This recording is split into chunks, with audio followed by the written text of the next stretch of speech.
Proposition 123 will be on the ballot in a May special election. Here's Secretary of State Michele Reagan.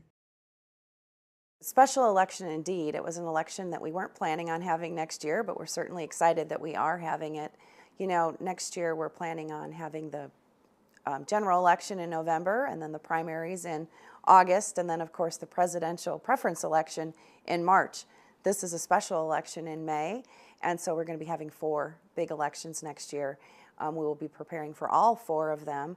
Statewide elections cost about $10 million, so this is about a $9.3 million affair, and it involves a lot of preparation. Printing of the ballots, printing of the publicity pamphlets, educating voters on what they will be voting on this special election versus the other elections, a lot of outreach, and making sure people's voter registration is updated, and if they want to vote early, that they're on those lists. So a lot of preparation is going to be involved. And just to clarify, regardless of your party affiliation, you can participate in this May special election. Yes, absolutely. Everybody who's a registered voter can participate in the special election, which is May 17th, 2016. And we would like to see everybody who's eligible to vote get out there and become a voter. Tell me a little bit about financing a special election, the cost structure for counties.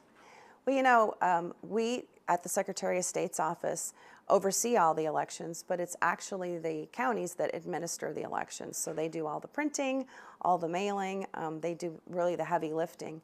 And one of the things we were really pleased about in this past legislative session was that the legislature wisely put in the legislation the ability to kind of change the structure of how the printing and the delivery of the ballots can happen. And let me just give you an example how that works just in Pima County.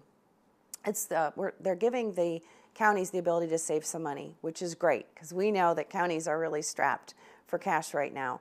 So in changing the way that the ballot delivery system happens from precincts, which is just neighborhoods, if you will, to more of a congressional-based delivery system, without getting too detailed, just changing that ability saves Pima County about $50,000.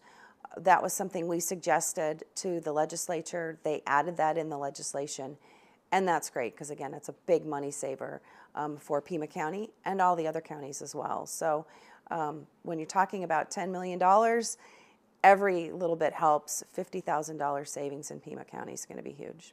There will be people for this plan and people for or who are against it. When does that language really start to take shape and then get forwarded onto your office? We expect to see the organization that is going to be supporting Proposition 123. We expect that they'll probably be filing a statement of organization for their campaign shortly.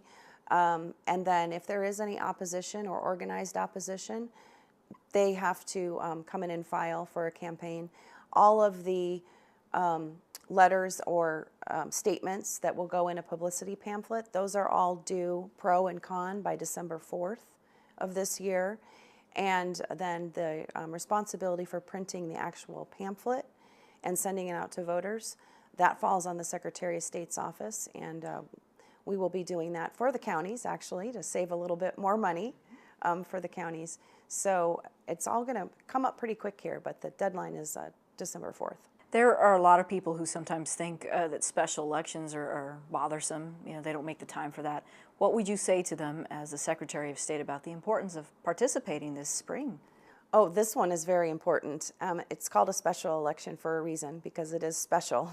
Anytime that we decide to put something on the ballot statewide and spend the amount of money and the amount of resources that we're putting into it, it's because it is something that we're investing a lot of time and attention in for a reason.